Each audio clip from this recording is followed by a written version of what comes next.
Hello, Romans here and welcome to the first installment in my new series called The Best Insert the Music Genre Has to Offer, where I'm gonna give you a few tips for really great records within the mentioned genre. I also review all of these albums from a viewpoint of a musician, as I'm a singer, songwriter and a bass player for my own group Jakobay, and 2 years ago we released our debut album called Pursuits in Life. What makes it unique is that it's a heavy prog rock without guitars. Instead you have drums, bass, saxophone and keyboards. You can check out all of our music videos on my YouTube channel. Make it count. Every day you can start anew. I want you to scream. Life is now. There's nothing you can get through. Just don't give up the dream. Yeah.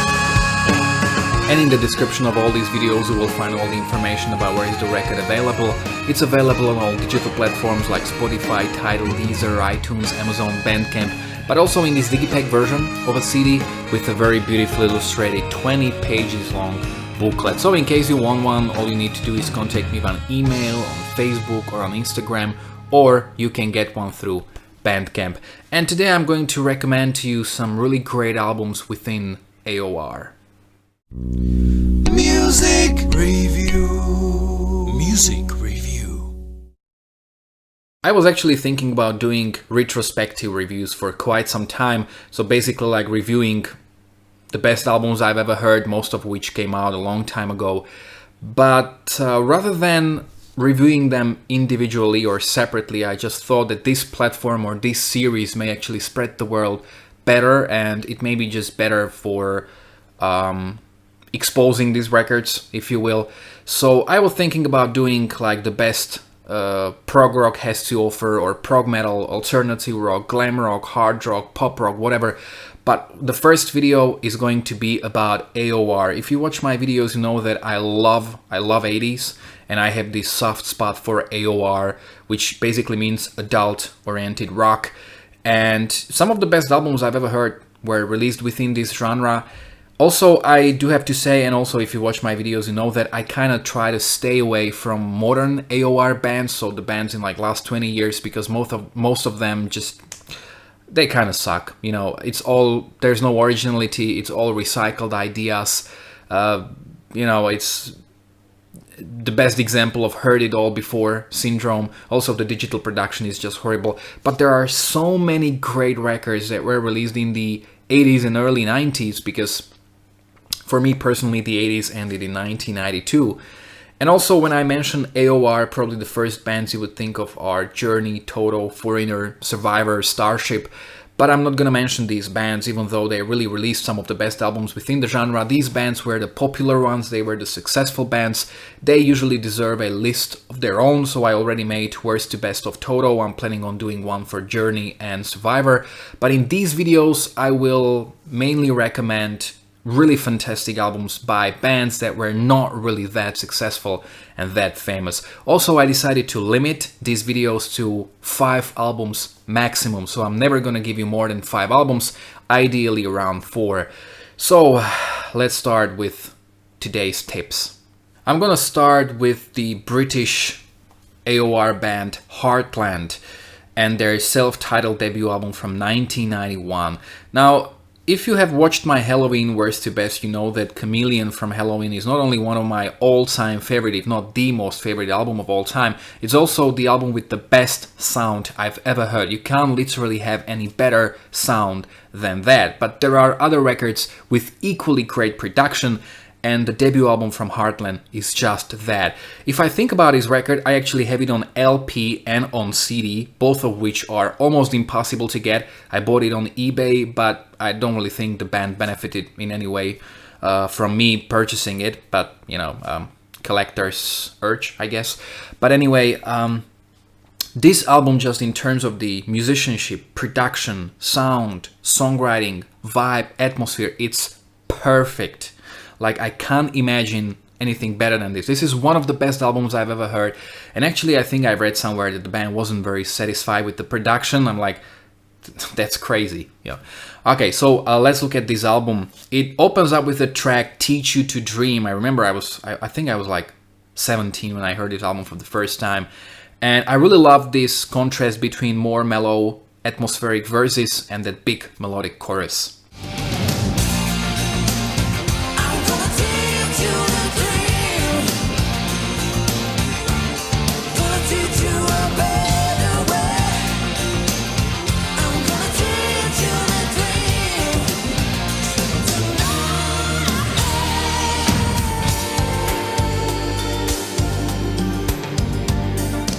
Carrie Ann is fantastic, and again, this is a great example of this perfect production.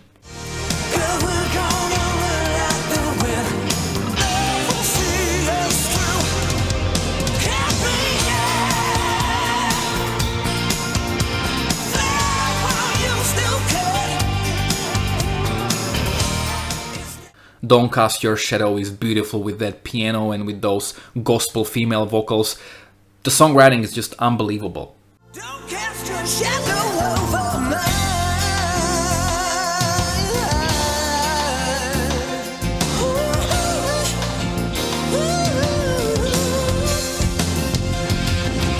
Don't cast your shadow over mine. Real World is a song that they shot a music video for. This is a potential hit, and it always reminded me of the track Simply the Best from Tina Turner.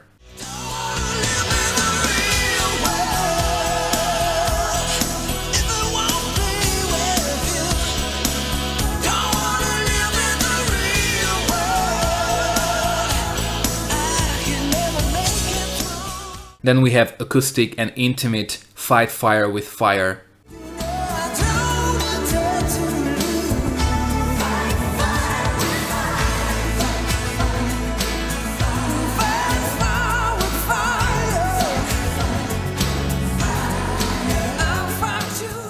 Then very fat sounding and a bit heavier track, That Thing.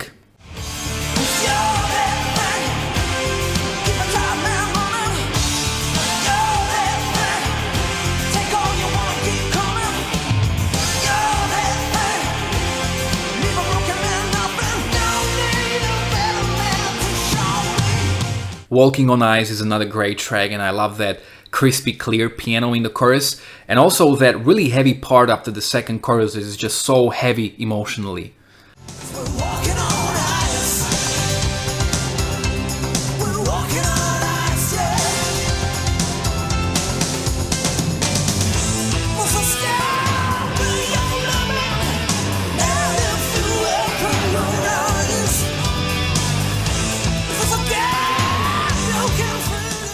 Paper Heart is like from some romantic movie. It's a very passionate song.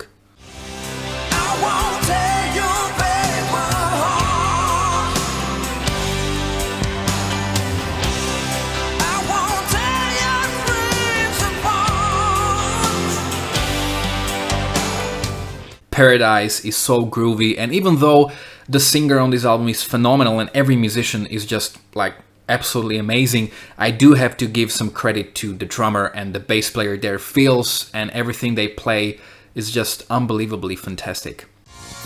Each time you smile, my heart just opens wide.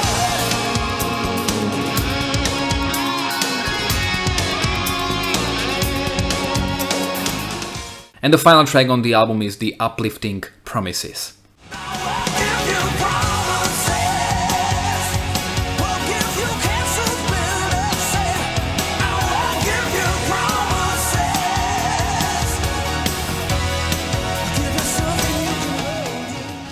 I'm also going to recommend to you their second album, Wide Open, from 1994, and even though this album is nowhere near being one of the best albums within the genre, I just think it kind of makes sense to mention it here because I'm probably not going to talk about Heartland in future videos.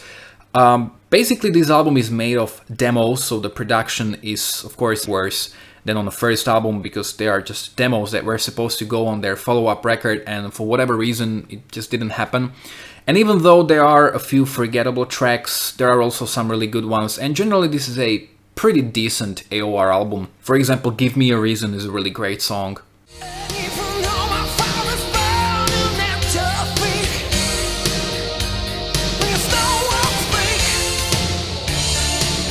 me a reason, keep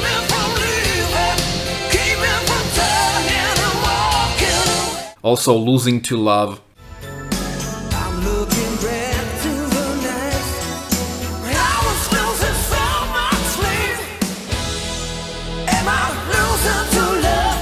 Am I still running wrong? Am I losing to love? I really like the atmospheric Indian ground.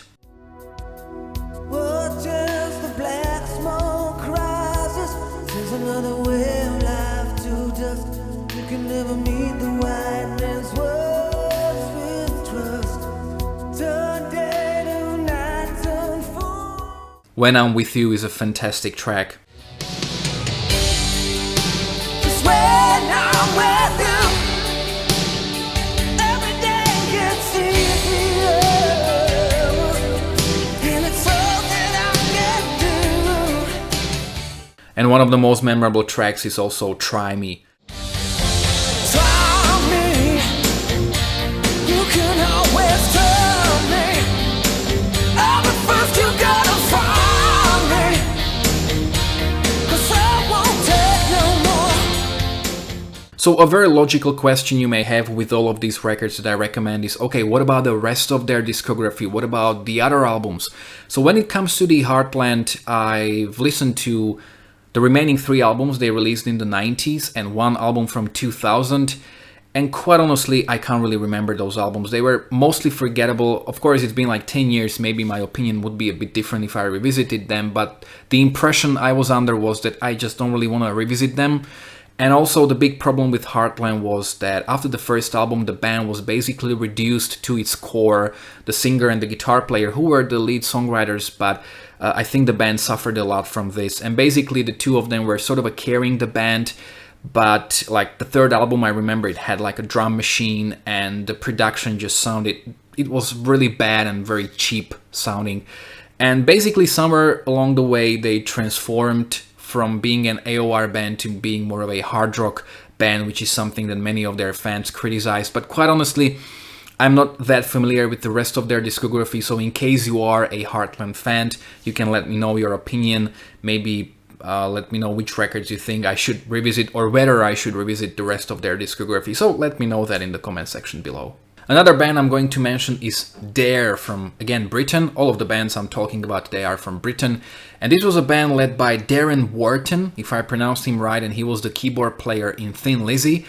And I'm gonna recommend to you their debut album, Out of Silence, from 1988, which is just one of the most unique albums in the genre. Even though the Heartland's debut album is more of a summer album for me, because I've been listening to it throughout the summer, Dare's debut album is actually a winter album for me personally, and I just have to say the keyboard work and sounds on this album are out of this world. They are fantastic, and this is demonstrated in the first track, Abandon. Will take my turn. Can't forget the things you said to me. So deep inside. Into the Fire has an amazing keyboard riff and fantastic chorus. And we're waiting for the light. Into the night we will run. Into the sound of distant tones. We are walking alone in a dream on the highway to. Then there's a romantic ballad, Nothing Is Stronger Than Love, with those really big vocals in the chorus. You run to me right now. 'Cause nothing's stronger than love. Nothing's stronger. 'Cause nothing's stronger than love. Runaway is up-tempo and uplifting. You're running away. You don't know where you're running to. You're running away. You're running away from somebody else. I can see where you're running to. Oh. Under the Sun is like from a romantic movie, very similar in its vibe to the track Paper Heart from Heartland that I've been talking about before.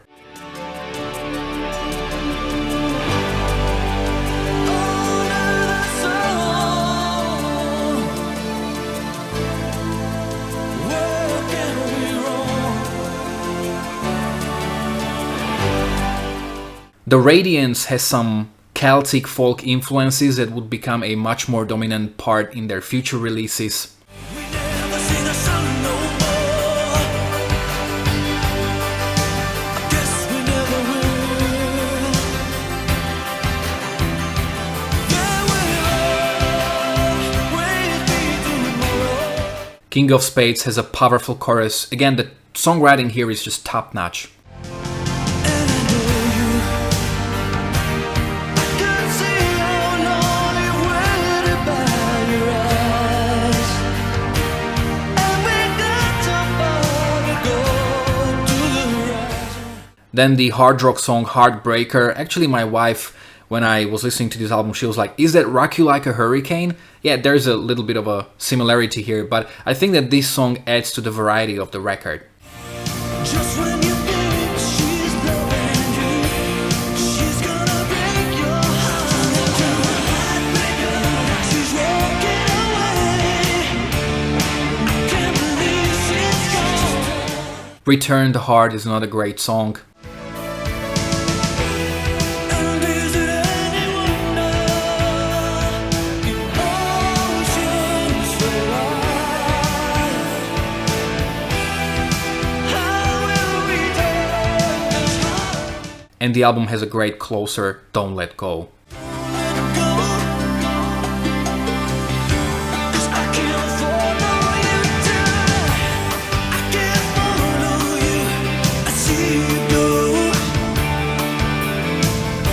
No, I can't follow. Okay, so again, what about the rest of their discography? So 3 years after their debut album in 1991, they released their second album, Blood from Stone, and actually this was a very, very different album. Basically, keyboards were gone, and this was a very guitar-based hard rock album. So it's much heavier than the first album, but while Out of Silence is one of the best and most unique albums within AOR, Blood from Stone is just one of the many albums within hard rock territory, in my opinion. Even though it's been like 9 years since I've listened to it, there's one really great song, We Don't Need a Reason, which is fantastic. Life 'cause the children are gonna go to war.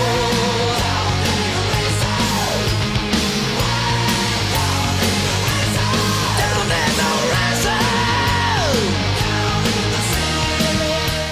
But the rest of the album was mostly average. And then with their third album, Calm Before the Storm from 1998, they started like playing that very poppy rock in a way with those Celtic influences. And that's basically what they kept playing until the last of their albums. And one of the criticism I've come across from fans was that most of their other albums were just made of ballads mostly. Like, there are mostly slow songs and ballads, and while they are great, there wasn't that much of variety. But once again, I haven't really listened to anything beyond their second album, so if you're a Dare fan, if you are familiar with their discography, let me know in the comment section below, and let me know whether I should check those records out and how well do you think they compare to their first album. And the last two albums I'm gonna recommend to you are from Strangeways. This was a band that on these two albums were led by Terry Brock, one of the best singers in the genre, and he was actually considered to be the singer of Deep Purple in like early 90s for their fantastic album Slaves and Masters, but he lost it to Jolene Turner. And I think I read somewhere that he was so disappointed from that experience that he sort of took some break from music. So the second and the third album from Strangeways are pretty much similar. They are almost like carbon copies of each other, but I mean that in a good way because they're both equally fantastic. So let's start with their second album, Native Sounds from 1987. This album has a great opener, Dance With Somebody, which is like that AOR with a heavier edge. Could it be that I'm wasting my time? Whoa. So lonely. Here I go again. Only a Fool is why we love this genre.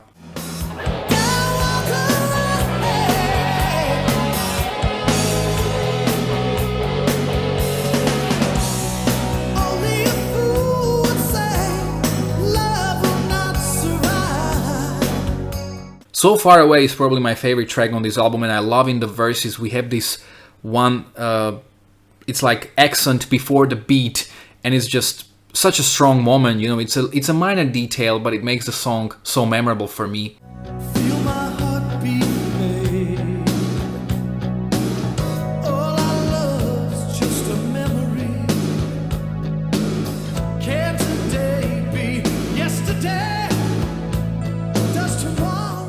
Where Do We Go From Here is another up-tempo song with a great chorus.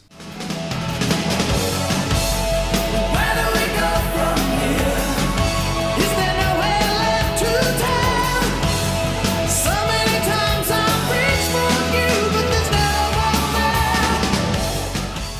there. Goodnight LA is ideal for those night rides in the car.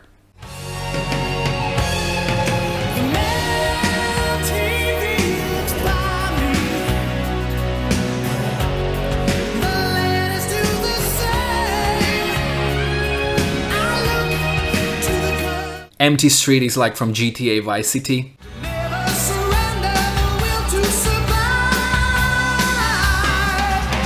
Don't stop the fire burning in their hearts. They will never know the future. Stand Up and Shout is so powerful that it's almost a hard rock song. You've gotta be strong. Understand there's nobody else you can blame. Stand up and shout. You're out on your own now. Stand up and shout. Shake the 7 is great, I just love those keyboards. Shoot the dice and shake the 7. It's too late to run for cover. Got to shake the 7. Never Going to Lose It is more artistic. I'm never gonna lose it. I remember all we shared. I'm never gonna lose it. And there's a great closing track, Face to Face. Face to face. I've been waiting such a long time. In spite of the pain, I found you. And then their third album, Walk in the Fire from 1989, has a melodic powerhouse of an opener, a track called Where Are They Now? Tell me, where are they now? Why should it be this way? Where are they now? I only feel the same. Where are they now? Danger in Your Eyes continues. Turn around and I catch my breath. Danger's looking at me in a little red dress. As we dance to the beat, crazy from the heat. I know. Love Lies Dying is definitely one of the biggest songs in the genre in my opinion, and this should have been a huge hit. I'll be the one who's by your side before the night is over. Losing this war with my own pride. I die before Every Time You Cry is an AOR perfection. and every time you cry, every time your heart surrenders inside, you take a part of me. Every time you cry, Talk to Me is more atmospheric. somebody's watching you. Here's your back against the wall. I know you're holding on till you find someone. Why don't you talk to me? Living in the Danger Zone is heavier. Living in the danger zone. It's not their life, it's yours and mine. Living in the danger zone. Modern World is dramatic and it's almost in that world music territory. I look around and I see the madness dragging me under. I feel the love, but I still see the sadness. Living in the modern world. Into the Night is awesome. You think it over, those were the best years of our lives. So when you say you're leaving, all I do is wonder why. 'Cause we've got the time to make. The title track, Walking a Fire, has that I'm on a beach relaxing kind of a vibe, and I love gospel vocals in the chorus.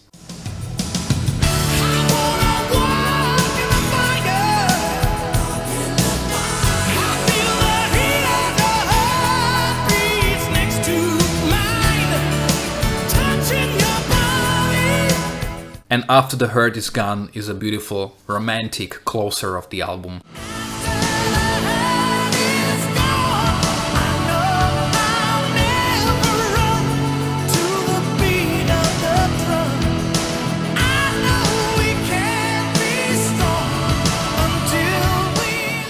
These two albums are actually more of a night listen for me, so it's like I'm listening all of these albums in different times. Okay, when it comes to their other albums, the very first album they released, they had a different singer who wasn't really that good compared to Terry Brock. It was an okay album, it had worse production and it was a little more raw and a bit heavier, but it's still an okay album. And then in the 90s they had a different singer and basically they had also played like a different type of a music. I haven't really listened to those albums because there was just a lot of bad reputation about them, so I decided not to give them a chance. But if you had, let me know in the comment section below whether their 90s albums are worth checking out. Terry Brock actually returned to the band and they released 2 albums in the early 2010s. I've listened to them when they came out, but at this point I don't really remember them. But anyway, they're very different, obviously, from the albums I recommended to you. Okay, so there you have it, 4 fantastic albums within AOR and 1 pretty decent album. So if there are any other bands that I should talk about, any other records I should check out, let me know in the comment section below. I'm pretty sure I will know majority of the tips you're gonna give me because I've heard so many albums within AOR that the chance of discovering anything new is very, very low, but there is a chance, so I would love to be surprised and I would love to discover something new. So just let me know in the comment section below. Also, if you liked this video and if you like the videos I'm making, consider supporting me by buying my record. I include audio samples in my videos, which I think makes my videos a much more interesting and informative to watch than if I was just talking about the music. But I also usually get a copyright claim and that means I will never be able to make money from these videos. So the best way and the only way how you can support me is by buying my debut album. At this point there's only 1 available, hopefully there are more to come. Also, if you like this video, don't forget to like, to share, to subscribe. Here you can check out my own original music and I think you're gonna really like it. My live performances, my worst to best series, and I also have a lot of reviews on my channel as well. Thanks a lot for watching.